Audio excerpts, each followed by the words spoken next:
On a seemingly ordinary and mediocre day, a rift rips open the sky and countless monsters start falling from above.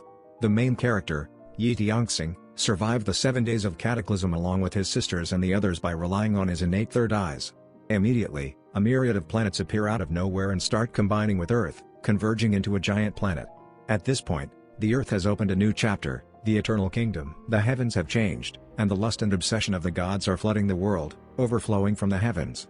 Evil thoughts are running rampant, and regular life has suddenly become a fantasy. Seeing cracks in the sky and monsters emerging from them, a boy said, "Is this a cataclysm?" Suddenly, he noticed a shooting star hurtling towards him and tried to evade it, but it still shattered a window and struck him on the forehead, sending him flying with great force. In his last conscious moment, he wondered if he had been hit by a shooting star. But in the next moment, the boy regained his senses and questioned, was it just a dream? Glancing at the clock, he realized that he had been sent back 3 days in time. The boy's name is Yi Tianxing, and he may not be entirely normal. He had known this since he was younger when he discovered his ability to see ghosts and demons that were invisible to others, as well as his talent for sensing auras. However, his parents believed he was crazy and left him at an orphanage. Fortunately, he was mistaken for adoption by parents who truly loved him, and their daughter believed in his extraordinary abilities. Yi Tianxing finally experienced the warmth of a genuine family. As he grew older, he began secretly using his abilities to perform exorcisms and deal with evil spirits. This was made possible by his eyes, which could activate the yin-yang lock, a power capable of subduing spirits. He always believed that the existence of ghosts would be discovered someday, but he never anticipated that it would coincide with the day of the cataclysm. After washing up, he contemplated the significance of the falling star. Maybe it held some importance, he thought, as he still felt its presence within his body. He reached out and grasped the star, and suddenly, information flooded his mind. Yulong Dianjing. This is a technique naturally developed in the heavens and earth. Yi Tianxing found it peculiar how the information had instantly appeared in his mind as soon as he touched the star. Lost in his thoughts, he noticed the star emitting a radiant light, materializing as an energy dragon that entered his body. Sensing the power within, Yi Tianxing exclaimed, "Excellent! If I can utilize this dragon energy to open my Qi, I can establish a foundation and commence cultivation with the energy of heaven and earth." He began absorbing the dragon energy to prepare for the impending cataclysm that would occur in 3 days, hoping that by then, he would have the strength to survive. True to his expectations, 3 days later, the cataclysm arrived. A massive crack tore through the sky, accompanied by thunder that dyed the heavens red. Monsters emerged from the rift, targeting humans and leaving destruction in their wake. Observing the chaos, Yi Tianxing commented with discomfort, "Such a strong stench of blood." Determined, he continued on his path, saying, "Strange, I remember the light came from this direction." Suddenly, he heard a desperate cry for help, and a girl came running towards him with a monster in pursuit. Reacting swiftly, Yi Tianxing effortlessly cleaved the monster with his sword, causing a radiant light to emanate from its remains. Witnessing this, the girl exclaimed, "These are spirit orbs." Perplexed, Yi Tianxing inquired about the girl's well-being and asked her to explain what she meant by spirit orbs. The girl introduced herself as Chen Xiuru and expressed her admiration for Yi Tianxing, revealing that she knew about his previous demon exorcisms at their school. As they conversed, another monster emerged from the side, poised to attack. Without hesitation, Yi Tianxing swiftly dispatched the creature. Impressed by his strength, Chen Xiuru marveled at Yi Tianxing's abilities. Yi Tianxing seized one of the spirit orbs and asked if she could explain what was happening. Chen Xiuru rummaged through her bag, retrieving an item that had fallen from the sky when the world changed, a book called the Wordless Book of Heaven. She claimed to have acquired all the information she knew from it. Taking the book from her, Yi Tianxing opened it and discovered that it contained only a single page. It read as follows: "The heavens have changed, and the desires and obsessions of all souls are flooding the world. Evil thoughts and harmful wishes have intertwined and reached their limits. Fantasies have become reality, manifesting everywhere. A new era is dawning, one of destruction and rebirth." The first day of the cataclysm. After a while of walking, Yi Tianxing mentioned that he was searching for light orbs, believing they might be as useful as the Wordless Book of Heaven. He vividly remembered that one of those light orbs had fallen in this vicinity, so why couldn't he find it? Suddenly, a noise emerged from the side. Yi Tianxing turned his gaze towards the sound and remarked, "Something is happening over there." He instructed Chen Xiuru, "Go ahead and hide in the nearby abandoned garage. I'll go and assess the situation first. Don't move about carelessly." Chen Xiuru urged him to be cautious and leave the area. In another location, a serious wolf could be seen decimating a group of green-skinned beasts. From his concealed position, Yi Tianxing observed the gleaming orb of light, the treasure orb. It radiated an unfamiliar brilliance. He contemplated taking it discreetly, considering it an opportune moment with the serious wolf preoccupied in battle against the green-skinned beasts. Silently, he approached the orb, swiftly grabbed it, and carefully concealed it inside his bag. Suddenly, the serious wolf detected his presence and let out a furious roar. It lunged toward Yi Tianxing, unexpectedly appearing behind him and launching a beam of light from its mouth. Yi Tianxing managed to evade it, narrowly maintaining his distance from the wolf. Despite his efforts, he sustained an injury to his arm. He gritted his teeth and muttered, "Damn it! You're much faster than your size suggests. But don't think that using the same move twice will intimidate me." He drew his sword, prepared to strike. However, he realized that his sword alone would not be enough to defeat the wolf. Activating his yin-yang chain, he ensnared the wolf with it. He swiftly retrieved his spear, plunging it into the wolf's body, and then, in mid-air, executed a finishing strike with his sword. The wolf fell. After some time, Yi Tianxing returned to find Chen Zhiru. Observing his injury, she exclaimed, "Brother Yi, you're hurt." Yi Tianxing reassured her, "It's nothing serious. I obtained what I was looking for." He didn't anticipate that the dispersed orb of light would reveal a cube-like object within. By crushing it forcefully, an alternate dimension would form, though he remained uncertain of its true purpose. Witnessing this phenomenon, Chen Zhiru felt amazed. She then divulged that she had something to share and urged him to examine the wordless book of heaven. Inside, a change had occurred. The sun had vanished, never to rise again. Darkness shrouded the land, and light was lost forever. A bitter winter had engulfed both heaven and earth, and monsters roamed the mortal realm. It was the second day of the cataclysm. Chen Zhiru handed Yi Tianxing the book, saying, "This book has a new page today, describing the second day of the cataclysm. Brother Yi, take this book. It will be more useful in your hands."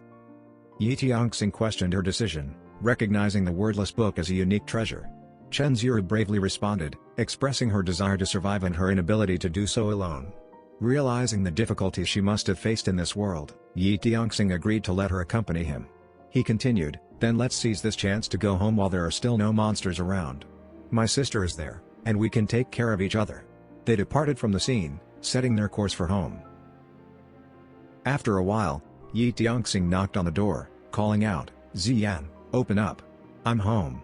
Ziyan opened the door and welcomed him, expressing her worry for his well-being.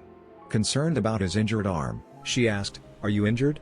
Yi Tianxing reassured her, "I'm fine. It's not that bad." He introduced Chen Zhiru to Ziyan, who in turn introduced her best friend. Ziyan's best friend, Tang Zertong, greeted Chen Zhiru warmly. Yi Tianxing then beckoned the girls closer, stating, "Come here. I have something to show you." He emptied his bag in front of them, revealing sparkling treasures. The girls looked on in awe and inquired about them. Yi Tianxing explained, "These balls of light are spirit orbs. They appear after killing monsters and are useful for cultivation." He continued, "Besides these, I also have a technique here. It was acquired after slaying a particularly large red-skinned monster. In the wordless book of heaven, it is called the Sit and Forget script. It can be used to establish a foundation for cultivation and can be combined with other techniques without any side effects. There is no threshold to begin. As long as you can reach into your divine sea, you can embark on the path of cultivation. With the spirit orbs, you should be able to increase your power quickly." Hearing all of this, the girls were amazed. Observing them, Yi Tianxing declared, "The wordless book states that it is now the second day of the cataclysm. We have a few more days at least, so we must hurry and start cultivating." The third day of the cataclysm brought the appearance of a vortex in the sky. On the fourth day, black meteor rain descended, dissolving bodies and bringing about extinction. Yi Tianxing pondered that they needed to enhance their own strength since they could only rely on themselves during these days. He felt fortunate that Ziyan and the others had unlocked their divine sea. On the fifth day of the cataclysm, the stars began to appear, signaling an impending fall. In the following scene, a person expressed gratitude to Yi Tianxing for saving their life. Yi Tianxing shook their hand and replied, "It's my duty. Now that we humans are in this situation, we ought to help each other." Suddenly, one of the orbs started emitting light. Observing this, Yi Tianxing remarked, "The trophy for killing the mice, is it reacting somehow with the royal dragon orb? And this red orb looks different from the other spirit orbs." In the next scene, a group of people could be seen utilizing magic. Ziyan, while eating, commented, "It seems the human world has survived. Those who managed to live through the disaster have developed powerful abilities." Yi Tianxing, holding the red stone in his hand, pondered, "When the red orb shattered, there was a stone inside." Placing the stone in front of him, a message appeared, indicating that by absorbing the Yun Kong stone, he could gain the ability to conjure an alien space within his body. Yi Tianxing truly appreciated the greatness of the wordless Book of Heaven and realized he needed to absorb the red stone as soon as possible. Ziyan offered him some food, asking if he wanted to eat anything. Yi Tianxing initially declined, but Ziyan became angry and fed him with her own hands, stating that he was the only person close to her since their parents were not around. Moved by her words, Yi Tianxing agreed to eat. While eating, he thought about their parents, who were often conducting research in the basement and were currently unreachable. However, he believed they were safe inside the basement due to its sturdy walls made of iron and copper. He decided not to worry about them for now. In the next scene, as they were conversing, someone exclaimed, "Sunlight! It's sunlight! Did the sun come out?" The person called everyone to go outside and see. Stepping outside, Yi Tianxing looked at the sun and said, "It's really the sun, but why are there so many?" The fifth day of the cataclysm brought the appearance of the white sun and an abundance of stars shining in the sky. Observing the sky, Ziyan said, "What's happening? The stars have suddenly become so huge, and there are too many to count." While gazing at the sky, Yi Tianxing thought, "I think those are all living worlds, brought into existence by the imagination of sentient beings. Each one represents a novel, a TV show, a piece of history, or a war. Just as the wordless book said, when heaven can't bear it anymore, fantasies will become reality."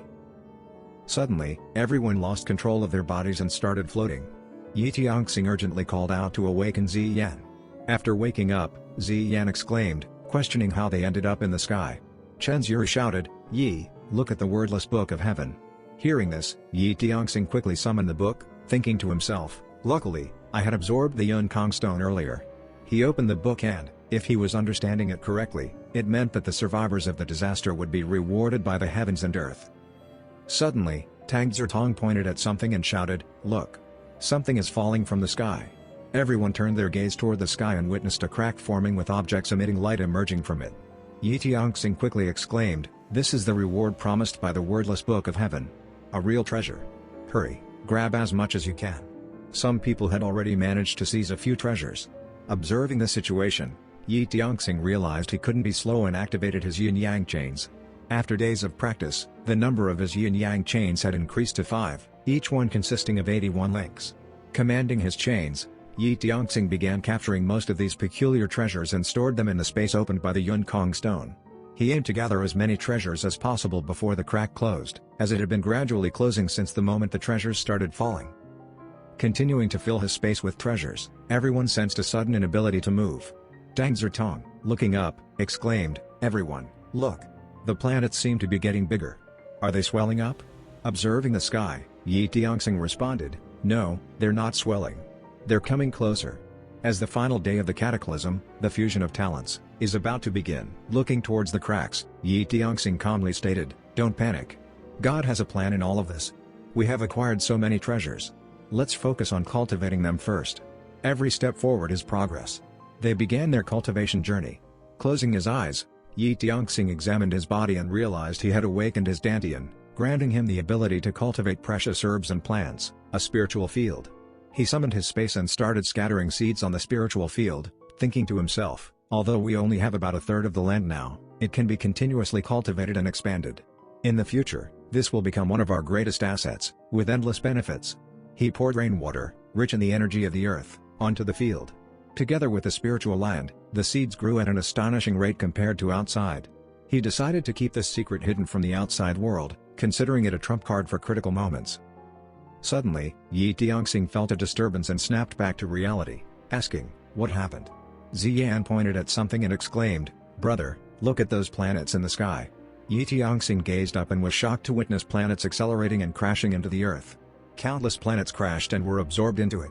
He contemplated the enormity of the situation, wondering how big the Earth would become once all these planets were absorbed. The scene before him was so astonishing that he struggled to find words to describe it. Could this be the manifestation of the evil thoughts and desires of all human beings? It was beyond his imagination. Ziyan suddenly exclaimed again, drawing everyone's attention to the sky. Yi Tianxing observed different planets with different races and species. He commented, "That's right. This is the evolution of sentient beings' minds into the real world, just as the wordless Book of Heaven described." Tang Zertong asked for clarification, "What does this mean? Does it mean that what we imagine has become reality?" Yi Tianxing replied, "More than that.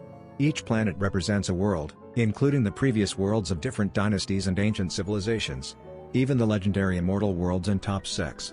Perhaps we are truly about to usher in the era of establishing nations and cultivation. As planets continued to be absorbed, the Earth transformed completely. Suddenly, a voice resonated in the sky, announcing, "The world is changing, unbounded fusion, here in heaven and earth, when 10,000 new heaven and earth, eternal kingdom." Ziyan asked, "The eternal kingdom? Brother, is this still the earth?" Yi Tianxing responded, "The world has changed. The world has merged. This is no longer the same earth as before." Suddenly, everyone began to fall toward the ground as gravity returned to normal. While falling, Yi Tianxing swiftly activated his yin-yang chains to bind Ziyan and the others, ensuring they wouldn't be separated. He shouted, "Don't panic. The will of heaven and earth will not allow us to fall to our deaths. Hold on to the chains and don't let go." Giant hands appeared and started snatching people away, disappearing with them. Seeing this, Yi Tianxing realized, these sects and great powers are kidnapping people. We possess great fortunes, and no clan will overlook it. If we can return to the sect and take them as disciples, we might bring the sect an opportunity to rise and flourish. Suddenly, two hands emerged in their direction, grabbing the girls and breaking the yin-yang chains. As they were taken away, they shouted to Yi Tianxing for help. Witnessing them vanish before his eyes, Yi Tianxing shouted Ziyan's name loudly as he descended toward the ground. During his fall, Yi Tianxing recalled how they had followed him and how he had promised to protect Ziyan to her parents.